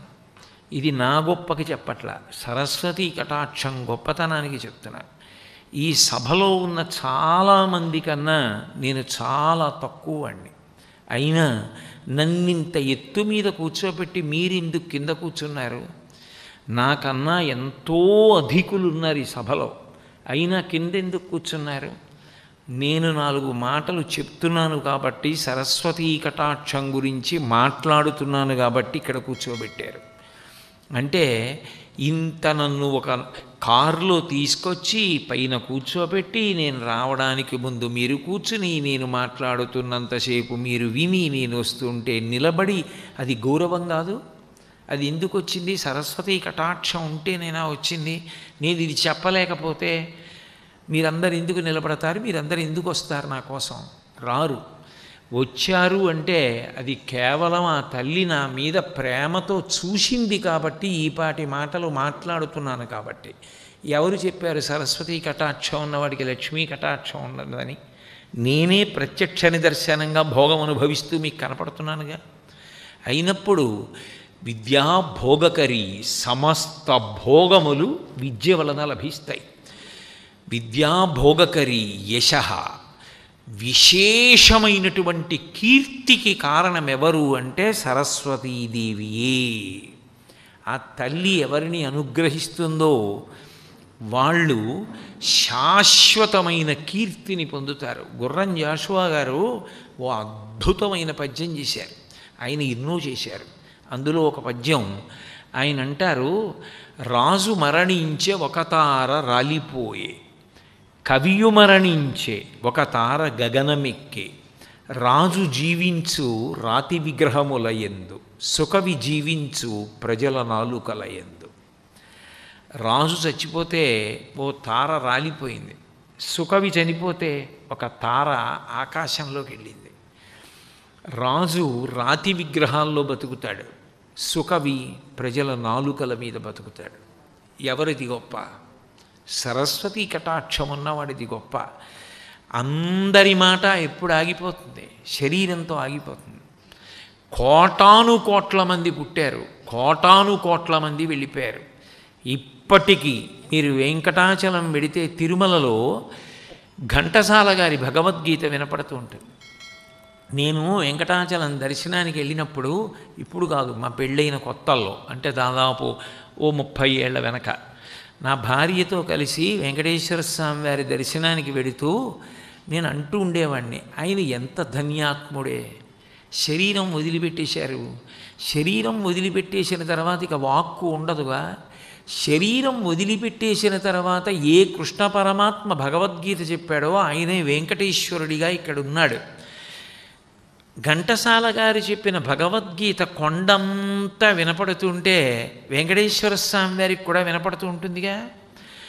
ఆయన లక్ష్మీదేవితో నేనానాడు అంత గంభీరంగానూ చెప్పానంటావా, ఎంత బాగా చెప్పారు అంటాడేమో. ఎంత గొప్పగా చెప్పాడు, ఎంత ధన్యాత్ముడే. శరీరం వెళ్ళిపోయినా ఆయన కంఠం వినపడుతోంది. ఆ జీవితం కదా గొప్పది. ఏ జన్మలోనైనా నాకు అటువంటి గొప్పతనం వస్తుందంటావా అన్నాను. ఎందుకు? నిజానికి నేను అప్పుడు ప్రవచనం చేయట్లేదు, ఇప్పుడు 30 ఏళ్ల క్రితం. కానీ ఒకనాడు ఈ మధ్య కాలంలో నేను మళ్ళీ దర్శనానికి వెళ్ళి ఇదే మాట ఘంటసాల గారి భగవద్గీత వినపడితే అన్నా. అంటే మా ఆవిడంది, మీరు 30 ఏళ్ల క్రితం ఈ మాట అన్నారు స్వామి సన్నిధానంలో, స్వామి మీకేమి ఇచ్చారు? ఘంటసాల గారి వాణి వినపడింది. మీరు ఇదే కొండ మీద వెంకటేశ్వర భక్తి ఛానల్లో కనపడుతూ మాట్లాడుతున్నారు, కొండ మీద స్క్రీన్స్ మీద. మీరు చేసిన ఉపన్యాసాలు వెంకటేశ్వర భక్తి ఛానల్లో కొండ మీద స్క్రీన్ మీద మనిషి కనపడుతూ వాణి వినపడుతోందిగా. మీరు అలా అడిగినందుకు ఈశ్వరుడు మీకు అంతకన్నా పెద్ద స్థానం ఇచ్చాడుగా. ఘంటసాల గారి కన్నా గొప్పవారు మీరు కాదు. అయినా అది వెంకటేశ్వరుడి దయ. మనిషి శరీరం పడిపోతే వాణి ఆగిపోతుంది, కానీ సరస్వతీ కటాక్షం ఉన్నవాడి శరీరం పడిపోయినా కంఠం వినపడుతూనే ఉంది. ఇప్పటికీ ఘంటసాల గారి పాట వినని వాడెవరు? ఆయన పాట వినేటప్పటికీ ఎంత మనశ్శాంతి పొందుతారు. ఎన్ని అద్భుతమైన గీతాలు పాడారు మహానుభావుడు. ఏమి శీల వైభవం. పాట పాడడం ఒక్కటే కాదు, మహానుభావుడు ఆంధ్ర రాష్ట్రం కోసం అంత ప్రయత్నించినటువంటి వ్యక్తి పొట్టి శ్రీరాములు గారు చనిపోతే శ్మశానంలో ఆయనకి అంత్యక్రియలు జరుగుతుంటే దేశభక్తి గీతాలతో కచేరీ చేశారు. అది ఘంటసాల గారంటే. ఘంటసాల గారి జీవిత చరిత్ర జరిగితే కళ్ళమ్మ నీళ్ళు వస్తాయి. ఇంతటి మహాపురుషుడు. ప్రారబ్ధ కర్మ ఏమిటంటే అసలు ఆయన గురించి ఎక్కడా పాఠ్యాంశం కూడా లేకపోవడం, అంత గొప్ప తెలుగువాడి గురించి. కాబట్టి ఆయన కంఠం అలా ఉండిపోయింది. ఎవడాయన్ని పాఠ్యాంశంగా చేర్చాడు, చేర్చలేదు, వదిలేయండి. ఈశ్వరుడి ముందు నిలబడిపోయాడు. ఎంతకాలమైన కీర్తి ఉండిపోతుందో అంతకాలమైన స్వర్గలోకవాసం చేస్తూనే ఉంటారు. సృష్టికి నియమానికి అతిక్రమించారా లేదా? శరీరం ఉంటే వాణి మాట, శరీరం పడిపోతే మాట లేదు. కానీ ఆయన శరీరం వెళ్ళిపోయినా ఆ మాట వినపడుతూనే ఉంది, ఆ పాట వినపడుతూనే ఉంది. ఎన్ని కోట్ల మంది వింటూ ఉంటారో, ప్రతి చోట వినపడుతూనే ఉంటుంది. ఇప్పటికీ వెళ్ళిపోయి ఎన్నేళ్ళయిందో, దశాబ్దాలు అయిపోయింది. అంటే సరస్వతీ కటాక్షం మనిషిని చిరస్థాయిగా ఉంచుతుంది. వాల్మీకి రామాయణం చిరస్థాయి, భారతం చిరస్థాయి, భాగవతం చిరస్థాయి, శివానంద లహరి చిరస్థాయి, సౌందర్య లహరి చిరస్థాయి. అంటే అందులో ఆ వ్యక్తులు అలా ఉండిపోయారంతే. ఎన్ని మాటలు చెప్పినా వాల్మీకి, వ్యాసుడు, శంకరులు అనకుండా ప్రసంగాలు చేస్తామా? వాళ్ళవి చదవకుండా ఉండడం సాధ్యమా? అంటే వాళ్ళు శాశ్వతత్వాన్ని పొందారు. వ్యక్తి వెళ్ళిపోయాడు అనుకోండి, ఇక పిలిచేవాడు ఉండడు, ఆ పేరు వినపడదు. కానీ సరస్వతీ కటాక్షం పొందినవాడు వెళ్ళిపోయినా ఆయన చెప్పిన మాట, ఆయన పాడిన పాట, ఆయన వ్రాసిన పుస్తకం, ఆయన ప్రస్తావన వస్తూనే ఉంటుంది. అంటే శరీరం పోయినా బతికేవాడెవరు? సరస్వతీ కటాక్షమున్నవాడు ఒక్కడే. సరస్వతీ కటాక్షం లేనివాడు మనిషిగానే పుట్టినా కోటాను కోట్ల మంది పుట్టారు, కోటాను కోట్ల మంది వెళ్ళిపోయారు. ఎవరి పేర్లు ఉండిపోయాయి? ఒక్క సరస్వతీ కటాక్షం పొందినవాడెవరో వాళ్ళ పేర్లే ఉండిపోతాయి లోకంలో. అందుకే శాశ్వతత్వమును పొందుట అన్నది దేని వలన సాధ్యము? అంత కీర్తి దేని వలన వస్తుంది? అజరామరమైన కీర్తి. అంటే లక్ష్మీ కటాక్షము వలన, అంటే పొంది ఉండడం వలన రాదు, త్యాగము చేయడం వల్ల వస్తుంది. త్యాగం ఎందుకు చేస్తాడు? సరస్వతీ కటాక్షం వల్ల చేస్తాడు. దీని వలన నాకు శాశ్వతత్వం వస్తుంది. ఇది మూట కట్టి దాస్తే కాదు నాతో ఉండేది, 10 మందికి పెడితే పుణ్యమై నాతో వస్తుంది. నేను ఇక్కడి నుంచి అమెరికా వెళ్ళాను అనుకోండి, నేను వెళ్ళను కానీ వెళ్ళాను అనుకోండి, ఉదాహరణకి చెప్తున్నాను. ఇక్కడి రూపాయలు పట్టుకుని అక్కడికి వెడితే ఎవ్వరూ నాకు ఒక గ్లాసుడు మజ్జిగ కూడా ఇవ్వరు. ఇక్కడ రూపాయలు డాలర్లుగా మార్చుకొని అమెరికా వెడితే ఓ గ్లాసు మజ్జిగో ఓ కప్పు కాఫీయో ఇస్తారు. ఇక్కడ నా దగ్గర ఉన్నవి ఇక్కడే నేను వాడుకుంటాను, దాచుకుంటానంటే ఊర్ధ్వలోకాలకి పనికిరాదు. ఇక్కడ నీకు శరీరంలో ఓపిక ఉంది, 10 మందికి ఉపకారం చెయ్యి. ఇక్కడ నీకు సరస్వతీ కటాక్షం ఉంది, 10 మందికి మంచి మాటలు చెప్పు. నీకు కవనం ఉంది, 4 మంచి పద్యాలు రాయి.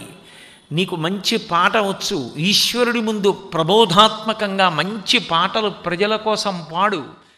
నీకు ఏది ఉందో అది సమాజం కోసం ఖర్చు పెడితే నువ్వు మార్చుకున్నావు పుణ్యంగా. నీ దగ్గర డబ్బు ఉంది, నువ్వు 10 మందికి దానం చేస్తే, అంతా ఇచ్చేయమని శాస్త్రాలు చెప్పలేదు, కానీ నువ్వు అసలు ఇవ్వకుండా దాచుకుంటానంటే శరీరం వదిలిన తర్వాత వచ్చేదేముండదు. కానీ నువ్వు దానం చేసింది ఏదో అది మాత్రం పుణ్యంగా నీతో వస్తుంది. అప్పుడు దానం చెయ్యాలి అంటే సరస్వతీ కటాక్షం లేకపోతే దానం చేస్తే నాతో వస్తుందని ఎలా తెలుస్తుంది? అందుకే శాశ్వతత్వమునకు కీర్తికి సరస్వతీ కటాక్షమే కారణము. కాబట్టి భోగకరి యశస్సుఖకరి. సుఖము అంటే ఇందాక భోగం అన్ననే అటువంటిది కాదు. సుఖము అనేటటువంటి మాట స్థాయి పెరుగుతూ ఉంటుంది. సుఖము అంటే నేను బాగుండాలి అన్నది ప్రాథమికంగా సుఖం. నాకన్నీ అనుకూలంగా ఉంటే సుఖం. ఒక స్థాయి దాటిపోయిన తర్వాత సుఖం అన్న మాట విస్తృతిని పొందుతుంది. 3 సోపానములు అంటారు. అది ఎక్కినవాడెవరో వాడు మనిషి. మొట్టమొదటి సోపానంలో ఏమిటంటే అవతలవాడు సుఖపడితే నువ్వు సుఖపడగలగాలి. అంటే దాని అర్థం అవతలవారి కూతురికి మంచి సంబంధం వచ్చింది, ఎవరు చేసుకుంటున్నారే అమాయకులు, ఏం బాగుంటుంది అది, ఎలా చేసుకుంటున్నారు అని అనకు. నీ కూతురు పెళ్ళైతే ఎంత సంతోషపడిపోతావో అంత సంతోషపడగలవా? ఏమయ్యా మంచి సంబంధం కుదిరింది, ఏమైనా ఇబ్బంది ఉందా? నా కూతురు పెళ్లి కోసం దాచాను కొంత, ఏమైనా అవసరమా? తర్వాత సర్దుదుగానివి, మొహమాట పడకో. నీకు ఏ అవసరం ఉన్నా పిలు, వాడుకో. నా కారు తీసుకో, పెళ్ళికి వాడుకో. మా ఇంట్లో 2 గదులు ఖాళీ చేసిస్తాను, వాడుకో, పక్కనే ఉన్నాను. వాళ్ళింట్లో శుభం నీ ఇంట్లో శుభంలా పంచుకోగలవా? అంత తేలికేం కాదు నా బోటిగడికి. అది ముందు సాధన చెయ్యి. తర్వాత అవతలవాడి దుఃఖంలో పాలు పంచుకో. అవతలవాడికి దుఃఖం వచ్చింది, నన్ను పిలవలేదనకో. భగవంతుడు పెట్టుబడి లేని గొప్ప విషయం, మాటనిచ్చాడు కదా, ఓదార్పు మాటలు పలుకు. కష్టపడిన వాళ్ళు ఎవరయ్యా? ధర్మరాజు గారు కష్టపడలా, రామచంద్రమూర్తి కష్టపడలా, అబ్దుల్ కలాం గారు కష్టపడలా, లోకంలో లాల్ బహదూర్ శాస్త్రి గారు కష్టపడలా. ఎవరు కష్టపడకుండా పైకి వచ్చారయ్యా? ఎవరి జీవితాలు పరిచిన పూలపాంపులు కావు. నీవు ఎక్కడ ఇబ్బంది పడ్డావో అక్కడే మళ్ళీ ఈశ్వరుడు నిన్ను అనుగ్రహిస్తాడు. బెంగపెట్టుకోకు, మేమందరం లేము అని ఊరట కల్పించు. ఒకడు దుఃఖంలో ఉంటే పాలు పంచుకో. 3, ఏ కారణానికి ఇతరుల బాధకి నువ్వు కారణం కావద్దు. నీ వల్ల ఇంకొకడు బాధపడకూడదు. నీ వల్ల ఇంకోడు సంతోషించాలంతే అమ్మయ్య అనగలగాలి, అంతేగాని అయ్య బాబోయ్ అనకూడదు. అలా బ్రతకడం నీకు అలవాటైతే అంతకన్నా మనిషి జన్మకి సార్థక్యం అన్నది ఇంకొకటి లేదు. అయినప్పుడు సుఖము అంటే అన్ని వేళలా నేను బాగుపడడం ఒకటి, నేను సంతోషంగా ఉండడం కాదు, 10 మంది గురించి ఆలోచించడం. విదురుడు అదే అంటాడు, ధృతరాష్ట్రుడితో మాట్లాడతాడు. నేను సుఖపడ్డం కాదు, నా చుట్టూ ఉన్న వాళ్ళ సుఖం గురించి ఆలోచించి సుఖపడడం నిజమైన సుఖం. అయినప్పుడు లోకంలో సుఖమన్న మాట విస్తృతిని పొందితే ఒక స్థాయికి వెళ్ళిన తరువాత వైరాగ్యం సుఖం. ఎన్నాళ్ళు పట్టించుకుంటావు? ఇక నువ్వు తాళాలు ఎందుకు? కొడుకు చూసుకోగలడు, వాడికి అలవాటైంది, వాడి బుద్ధి సక్రమంగా ఉండాలి, యోగక్షేమములు చూడమని పరమేశ్వరుణ్ణి ప్రార్థన చేసి రామాయణ భారతాది గ్రంథములను పరిశీలిస్తూ పవిత్రమైన జీవితం చేయి ప్రశాంతంగా. ఇంకా ప్రతిదానికి కదిలిపోకు. అది వైరాగ్య సుఖం. చిట్ట చివరి సుఖం, శాశ్వత సుఖం, మోక్ష సుఖం. ఆ మోక్ష సుఖాన్ని పొందడం సుఖములకు చివరి హద్దు. అది దేని వలన లభ్యమవుతుంది అంటే మోక్షమునకు ఇంకొక కారణము ఏదీ ఉండదు. జ్ఞానాద్దేవత కైవల్యం, జ్ఞానము వలన కైవల్యం కలుగుతుంది. ఆ జ్ఞానం పుస్తకాలు చదివితే రాదు, ఈశ్వరానుగ్రహంగా వస్తుంది. ఈశ్వరుడు ఎందుకు అనుగ్రహిస్తాడు? ధార్మికంగా బతికితే. ధార్మికంగా బతకాలంటే ధర్మం ఎలా తెలుస్తుంది? సరస్వతి కటాక్షం ఉంటే. కాబట్టి మోక్షమును పొందడానికి ఏది కారణము? సరస్వతి కటాక్షము కారణం. కాబట్టి అన్ని సుఖములకు కారణమీది సరస్వతి కటాక్షమే. అందుకే విద్యాభోగకరి యశస్సుఖకరి విద్యా గురుణాం గురు. విద్య గురువులకు గురువు. గురువు ఏం చేస్తారు? బాగా నాటుకునేటట్టుగా చెప్తాడు. రాటపాతడం అని లోకంలో ఓ మాట ఉంది. శుభకార్యం జరిగిందనుకోండి, పందిరి రాట వేశారు అంటారు. పందిరి రాట వేసినప్పుడు ఏం చేస్తారంటే ఏదో గొయ్యి తీసి ఒక కర్ర పెట్టి గబగబా కప్పేసి వెళ్ళిపోరు.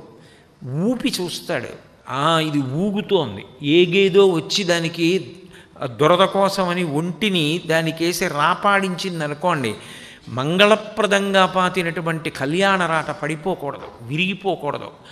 దృఢమైంది తీసుకొచ్చి తానే ఊపుతాడు, కదులుతోంది. ఇప్పుడు ఇంకొక 4 రాళ్ళు మొదట్లో పడేసి గుణపాన్ని తిప్పి బాగా గుచ్చుతాడు, కాలుతో తొక్కుతాడు, ఆఖరణ ఊపి చూస్తాడు, కదలటం లేదు, ఇప్పుడు వెళ్ళిపోతాడు. విద్యా గురువునాం గురు. ఒక్క మాట వింటాడు, గురువుగారి దగ్గర తెలుసుకుంటాడు. తర్వాత అనేక గ్రంథములను పరిశీలించి తాను తెలుసుకొని ఒకదాంట్లోంచి ఓ దాంట్లోకి వెడుతూ చాలా జాగ్రత్తగా దుస్తర్కాస్తు విరమ్యతాం అంటారు శంకరాచార్యుల వారు. దుస్తర్కం మానేస్తాడు. మానేసి వేదో నిత్యమధీయతాం తదదితం కర్మస్వనుష్ఠీయతాం. ఏది శాస్త్రముల చేత ప్రతిపాదింపబడిందో, ఏది గురువు చెప్పారో అది సత్యమని నమ్మడానికి తన ఊహోపోహల చేత బాగా స్థిరం చేసుకుంటాడు బుద్ధిని. అంటే సరస్వతీ కటాక్షం ఎవరికి ఉన్నదో వారికి అటువంటి శక్తి కలుగుతుంది. వారికి నిరంతర ప్రబోధం అక్కర్లేదు. ఒక్క మాట చాలు, ఒక్క మాట వారి జీవితాన్ని మార్చేస్తుంది. ఆ బుద్ధి అలా పుడుతుంది. ఇప్పుడు ఎందరో సంగీత విద్వాంసులు ఉన్నారు లోకంలో, కానీ ఎంతోమంది వీణ వాయించిన వాళ్ళు ఉన్నారు. అంతమంది వీణ వాయించిన ముత్తుస్వామి దీక్షితారు వారికి ఉన్న వీణ ప్రపంచంలో ఇంకెవరికీ లేదు. ఎందుకు లేదు అంటే ఒక్కటే కారణం, ఆయన్ని దిగబెడుతున్నారు తండ్రి గారి ఇంట్లో.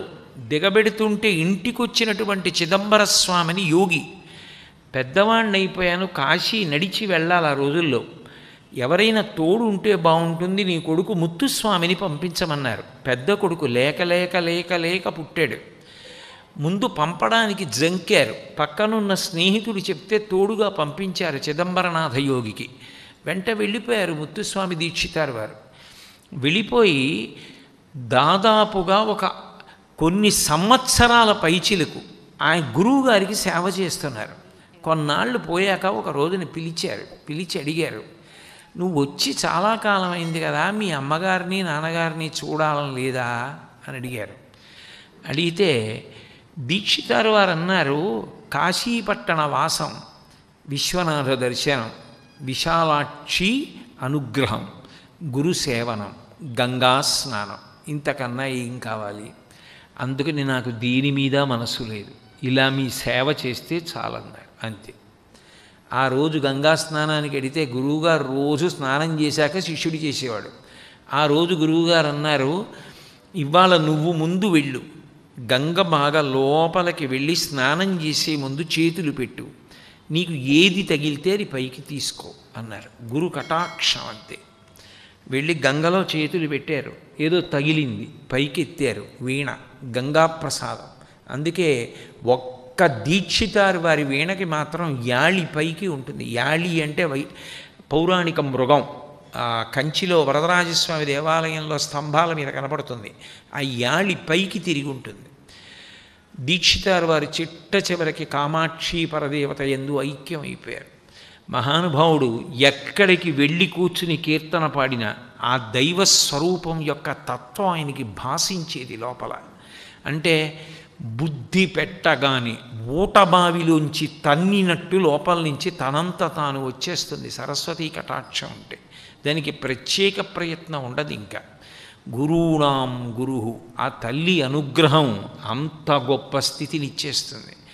విద్యా గురూణాం గురువు, విద్యా బంధుజనో విదేశగమని. విదేశాలకు వెళ్ళినప్పుడు అంటే దూర ప్రాంతాలకి వెళ్ళినప్పుడు ఎందరో బంధువులు, ఎవరో బంధువుల్ని నమ్ముకుని వెళ్ళినవాడు ఉంటాడే, వాడికి ఒక్కడే బంధువు. ఆ ఒక్క బంధువు ఆదరిస్తాడన్న నమ్మకం మీద వెడతాడు. తీరా ఈయన వెళ్ళేటప్పటికి ఏదో అకస్మాత్తుగా అవసరం వచ్చి నేను వెళ్ళిపోవలసి వచ్చింది, ఏమనుకోకన్నాడు అనుకోండి, ఈయన వెనక్కి వెళ్ళిపోవాలి.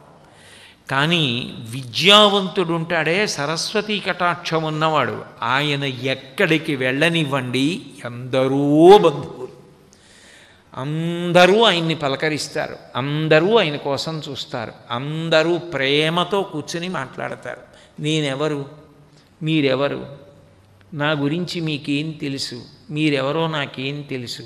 కానీ ఇవాళ నేను వస్తే పొద్దున్న ఏదో తోబుట్టువులు రాక రాక రాక రాక అన్నో తమ్ముడో వచ్చాడు అనుకోండి, ఎంత ప్రేమతో చుట్టూ కూర్చుని, ఒరే అన్నయ్య మేము ఈ లలితా సహస్రం నేర్చుకున్నానురా, ఏమైనా తప్పులు ఉంటే చెప్పరా, విష్ణు సహస్రం ఇలా నేర్చుకున్నానురా, ఇంకా ఏమైనా ఇలా బాగా చదవాలా, నీకు తెలుసు అంటారు కదా కొంచెం చెప్పరా అని ఎలా కూర్చుంటారో అలా నా చుట్టూ అంత ప్రేమగా కూర్చుని మీరు చదివితే, అమ్మా ఇలా చదవండి, ఇది కొంచెం దిద్దుకోండి అని నేను చెప్తే అంత ప్రేమగా తోబుట్టువుల్లా స్వీకరించారే.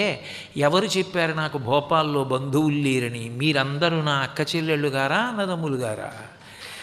సరస్వతీ కటాక్షం ఉన్నవాడికి ఎక్కడికి వెళ్ళినా బంధువులే. ఒక రోజున నేను ప్రయాణం చేసేటప్పుడు పలహారం మర్చిపోయి రైలు ఎక్కా. అందులో నాకు మధుమేహం ఉంది. రాత్రంతా తినకుండా ఉంటే స్పృహ తప్పి పడిపోతాను. ఏమీ లేదు. కానీ నేను తెల్లబోయింది ఏమిటంటే, నేను ఎక్కి కూర్చుని పలహారం మర్చిపోయాను ఇంట్లో. ఎలా? ఇంట్లో కూడా కాదు, కారులో మర్చిపోయాను. పక్కన పెట్టుకుని దిగినప్పుడు మర్చిపోయాను. ఎవరో పలకరిస్తే తీసుకోవడం మర్చిపోయాను. ఎలా? ఏం తినాలి? ఇంతమందికి ఇన్ని పళ్ళు ఇచ్చాను, ఆఖరికి ఇవాళ తినడానికి నాకు ఒక్క పండు కూడా లేదు. ఏం చేయాలనుకుంటున్నాను. అనుకుంటుంటే చాగంటి కోటేశ్వరారు కదండి మీరు అని ఒక ఆయన అరటిపళ్ళు ఇచ్చాడు, ఆయన యాపిల్ పళ్ళు ఇచ్చాడు, ఆయన ఇడ్లీ పట్టుకొచ్చాడు, ఆయన దోశ పట్టుకొచ్చాడు. నా దగ్గర ఒక పెద్ద అన్నదాన సత్రం తయారైంది. నేను పలహారం మర్చిపోయాను, కానీ నాకు వచ్చినవి అన్ని పలహారాలు, అన్ని పళ్ళు. అంటే అది నా గర్వంతో నేను చెప్పట్లేదు. ఆ తల్లిని నమ్ముకున్నందుకు నువ్వు అన్నం లేకుండా పడుకోవడం ఏమిటిరా నాన్న, నేను లేను అందంతే. అంతమందిలో ప్రవేశించి పెట్టించింది. అన్నీ నేను తింటానా? ఏదో 2 పళ్ళు తిని పడుకున్నాను, అది వేరే విషయం. కానీ విద్యా బంధుజనో విదేశగమని, తనకి తెలియని ప్రదేశం, అసలు వాళ్ళు ఎవరో తెలియదు, ఆ ఊరెవరో తెలియదు, తాను వెళ్ళాడు. కానీ వాళ్ళందరూ తనకి బంధువుల్లా ఆదరిస్తారు. ఎవరి విషయంలో? ఒక్క సరస్వతీ కటాక్షం ఉన్నవాడి విషయంలోనే. అది అన్యులకు సాధ్యం కాదు. లక్ష్మీ కటాక్షం ఉన్న వాళ్ళకి కూడా సాధ్యమవుతుందని చెప్పడం కష్టం. కాబట్టి విద్యా బంధుజనో విదేశగమనే విద్యా పరం లోచనం. లోకంలో అందరికీ ఈ రెండు కళ్ళు ఉంటాయి. ఈ రెండు కళ్ళతో ఎదురుగుండా ఉన్నదాన్ని మాత్రమే చూస్తాడు. కానీ సరస్వతీ కటాక్షం ఉన్నవాడికి మూడో కన్ను ఉంటుంది, అది జ్ఞాననేత్రం. ఆ జ్ఞాననేత్రంతో లోపలికి చూస్తాడు. ఈ లోపలికి ధ్యానంలో ప్రవేశించి ఇక్కడే ఉన్నటువంటి ఆత్మని దర్శనం చేస్తాడు. అంతర్ముఖ సమారాధ్య బహిర్ముఖ సుదుర్లభ అని లలితా సహస్రంలో ఒక నామం. నిజానికి బయట వెతికితే ఆవిడ దొరకదు. ఆవిడెవరికి దొరుకుతుంది అంటే లోపలికి వెళ్ళగలిగిన యోగికి దొరుకుతుంది. లోపలికి వెళ్ళడానికి ఈ కళ్ళు చాలవు. ఈ కళ్ళు లోపలికి ఎలా చూస్తాయి? ఈ కళ్ళు మూతలు పడి ఆంతరనేత్రంతో ధ్యానంలో లోపలికి వెళ్ళాలి. అలా వెళ్ళగలిగిన యోగికి మాత్రమే నేను దొరుకుతాను. అంటే పరం లోచనం, మూడో కన్ను తెరుచుకునేటట్టు చెయ్యగలిగిన శక్తి ఒక్క సరస్వతీ కటాక్షానికే ఉంది, అన్యనేత్రములకు లేదది. అందుకే విద్యా పరం లోచనం విద్యా రాజసు పూజ్యతే. లోకంలో అందరూ రాజు కనపడితే లేచి నిలబడతారు. నా విష్ణు పృథివీపతి. రాచరికం అంటే అంత తేలిక విషయమేం కాదు. అది కూడా గత జన్మలలో చేసుకున్నటువంటి గొప్ప పుణ్య విశేషం. అది లేకుండా ఎందుకు రాచరికం పొందుతారు? రాచరికం అంటే మీరు తేలిగ్గా అర్థం చేసుకోవాలి అంటే ఇప్పుడున్నటువంటి పెద్ద పెద్ద పదవులు, ప్రధానమంత్రి, రాష్ట్రపతి, ముఖ్యమంత్రి, మంత్రులు, ఇంకా పోనీ ఎంతవరకు చెప్పవచ్చు అంటే పెద్ద పెద్ద అధికార పదవులు. ఆ పదవులలో ఉన్నవాళ్ళు అదేం అకస్మాత్తుగా వచ్చింది కాదు. దాని వెనక ఎంత పరిశ్రమ ఉందో, ఎంత కష్టపడ్డారో, ఎంత చదివారో, ఎంత చదివితే ఇన్ని తెలివితేటలుంటే ఆ పదవుల్లో వాళ్ళు కూర్చున్నారు. అంటే సరస్వతీ కటాక్షము చేత విష్ణుతత్వం ఏర్పడింది. నా విష్ణు పృథివీపతి. ఆ అధికార పదవి రాదు లేకపోతే. ఇప్పుడు దాని ఎందుకు కూర్చున్నాడు? అందరూ ఆయన్ని గౌరవిస్తారు. కానీ ఆయన కూడా ఎవరిని గౌరవిస్తాడు? సరస్వతీ కటాక్షం ఉన్నవాడిని గౌరవిస్తాడు. అందుకే మహానుభావుడు శ్రీకృష్ణదేవరాయల వారంటే సామాన్యమైన వ్యక్తి కాదు. సాహితీ సమరాంగణ సార్వభౌముడు, లలిత కళాప్రియుడు, కవి పండిత పోషకుడు, విద్వత్కవి, ఆంధ్రభోజుడు అని కీర్తిగాంచాడు. అటువంటి కృష్ణదేవరాయల వారి గురించి అల్లసాని పెద్దన గారు పద్యం చెప్పాడు. రాయలవారు శరీరం వదిలిపెట్టేసిన తర్వాత, మరణించిన తరువాత పెద్దన గారు చెప్పుకున్నాడు, ఎదురైన చోతన మదకరీంద్రముడిగ్గి కేలూతన సగి ఎక్కించుకొని మనుచరిత్రం బందుకొను వేళ పురమేగ పల్లకి తనకేల పట్టి ఎత్తే బిరుదైన కవిగండ పిండేరమునకీవె తగునని తానే పాదమున తొడగే గోకట గ్రామాధ్యనేకాగ్రహారములడిగిన సీమలు వందునిచ్చే ఆంధ్ర కవితా పితామహ అల్లసాని పెద్దనామాచ్య అని నన్ను పిలుచునట్టి కృష్ణరాయలతోడ దివికేగలేక బ్రతికియున్నాడ జీవచ్ఛవంబునగుచు అన్నాడు. కృష్ణదేవరాయల వారు భద్రగజం మీద వెళ్ళిపోతుంటే అల్లసాని పెద్దనగారు ఏ కాయ ఊరలో కొనుక్కోవడానికి అలా దూరంగా విపణి వీధిలో కనపడితే, పెద్దనగారా అని రాయలవారు పిలిచి ఎక్కించుకోవడం కాదు, రాయలవారు కిందకి దిగేవట, ఏనుగు మించి దిగి నడుస్తూ వెళ్ళేవట. వెళ్ళి పిలిచేటప్పుడు కూడా పెద్దనగారు అని పిలవడం కాదు, ఆంధ్ర కవితా పితామహ అల్లసాని పెద్దనామాచ్య అని పిలిచేవట. ఆంధ్ర కవితా పితామహుడు మీరు, పెద్దనామాచ్య అమాత్య శబ్దంతో పిలిచి చేయి పట్టుకుని తీసుకెళ్ళి ముందు ఏనుగెక్కించి కూర్చోపెట్టి తాను కూర్చుని రాయలవారిని ఇంటి దగ్గర దింపి వెళ్ళిపోయేవట. అది రాయలవారి సంస్కారం. సరస్వతీ కటాక్షం ఉన్నవాణ్ణి అంతటి మహారాజు గౌరవించాడు. అంతేకాదు, మనుచరిత్రంబందుకొను వేళ పురమేగ పల్లకి తనకేల పట్టి ఎత్తే. మనుచరిత్ర అంకితం ఇచ్చినప్పుడు పల్లకి అల్లసాని పెద్దనగారు కూర్చుని ఉంటే రాయల వారు మోశారు భుజం మీద పెట్టుకొని. అల్లసాని పెద్దనగారి యొక్క ఎడమ పాదానికి నేనే తొడుగుతానని వంగి మహారాజు గండపెండేరం వేశాడు.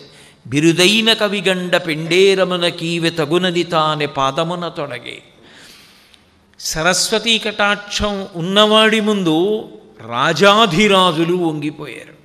ఎంఎస్ సుబ్బలక్ష్మి గారు కచేరీ చేస్తే ప్రధానమంత్రి జవహర్లాల్ నెహ్రూ ఆ రోజుల్లో నెహ్రూ గారు కచేరీ వినడానికి వచ్చారు. అంతా అయిపోయిన తర్వాత ప్రధానమంత్రిగా ఉన్న నెహ్రూ గారు వేదిక మీదకి వెళ్ళి సుబ్బలక్ష్మి గారి గురించి చెప్తూ, ఈమె ఎల్లలు లేని కర్ణాటక సంగీత సామ్రాజ్యానికి అధినేత్రి. నేను ప్రపంచంలో ఉన్న ఎన్నో దేశాలలో ఒక దేశానికి ప్రధానమంత్రిని. ఈమె ముందు నేనెంతటి వాణ్ణి అని వంగి నమస్కరించారు. అది వారి సంస్కారం. అంటే సరస్వతీ కటాక్షం ఉన్నవారిని అంత గౌరవించారు. ఎంఎస్ సుబ్బలక్ష్మి గారి శరీరం వదిలిపెడితే అబ్దుల్ కలాం గారు ఆ రోజుల్లో రాష్ట్రపతి. ఉత్తర క్షణం బయలుదేరి ప్రత్యేక విమానంలో చెన్నై వచ్చి, నన్ను కన్న తల్లి ఈ భారతమాత, నాకు జన్మనిచ్చిన తల్లి మా అమ్మ, నాకు వేరొక తల్లి ఎంఎస్ సుబ్బలక్ష్మి గారిని పాడిమోశారు. ఎందుకని? ఆ సరస్వతి కటాక్షం వ్యక్తిని అంత ఎత్తుకెత్తుతుంది. అది ఇతరులు పొందేటటువంటి భాగ్యం కాదు. అది ఒక్క సరస్వతీ కటాక్షం ఉన్నవాడికే సాధ్యమవుతుంది. అయితే ఒకటి, దానివల్ల అహంకారం పొందకూడదు. గర్వం పొందితే అంత తొందరగానూ పోతుంది. ఇది ఆ తల్లి కటాక్షం తప్ప నేనుగా సున్నా. ఈ మైకు నేను వెళ్ళిపోయిన తర్వాత నేనే చెప్పాను సరస్వతీ కటాక్షం గురించి అంటే మీరేమంటారు? నోరు ముయ్యి, నీ వెనక ఆయన చెప్పాడు అంటారు. ఈ మైకు ముందు నేను కూర్చుంటే మైకు మాట్లాడినట్టే లోపల కూర్చుని ఆ తల్లి మాట్లాడుతుంటే ఆ తల్లికి నేను మైకు. ఈ మైకు ఎలా నా ప్రవచనానికి తాను కీర్తి పొందలేదో, నిజానికి లోపల కూర్చుని మాట్లాడుతున్న ఆ తల్లికి మైకు నేను కాబట్టి నా గొప్పతనం ఏమీ ఉండదు అని బతికినంత కాలమే ఆమె అనుగ్రహం. అతిశయాన్ని పొందితే అయితే మాట్లాడు చూస్తానని ఆవిడ పక్కకి తప్పుకుంటుంది, బతుకు బయటపడిపోతుంది. కాబట్టి విద్యా భోగకరి యశస్సుఖకరి విద్యా గురూణాం గురు విద్యా బంధుజనో విదేశగమని విద్యా పరంలోచనం విద్యా రాజసు పూజ్యతే నహి ధనం విద్యావిహీన పశు. డబ్బు సంపాదించు వద్దని ఎవరు అనలేదు, ధార్మికంగా సంపాదించు. కానీ మనిషివై పుట్టినందుకు అన్నిటికన్నా సంపాదించి తీరవలసింది ఏదైనా ఉంటే విద్య. ఆ విద్య సరస్వతి కటాక్షంతో రావాలి. నువ్వు ఏ విద్య నేర్చుకున్నావన్నది కాదు, ఏ విద్య అయినా పరమేశ్వరుణ్ణి చేరడానికి కారణం కావచ్చు.